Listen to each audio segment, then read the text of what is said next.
मध्य पूर्वेत युद्धाचा भडका उडाला आहे. इस्रायल आणि अमेरिका इराणवर सतत हल्ले करत आहेत.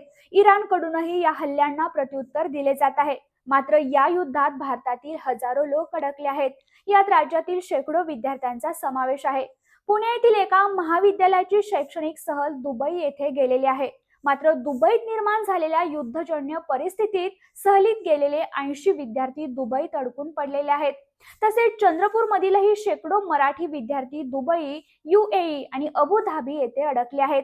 आता या विद्यार्थ्यांच्या पालकांनी चिंता व्यक्त केली असून या विद्यार्थ्यांना परत आणण्यासाठी सरकारकडे विनंती केली आहे. तसेच इराणमध्ये शिकायला असलेल्या काही विद्यार्थ्यांनी सोशल मीडियाच्या माध्यमातून एक हृदयद्रावक व्हिडिओ जारी केला आहे. आम्हाला माहित नाही पुढे काय होईल अशा शब्दात या विद्यार्थ्यांनी आपल्या मनातील भीती व्यक्त करत भारत सरकारकडे तातडीने मदतीची आणि सुरक्षित मायदेशी परतण्याची विनंती केली आहे.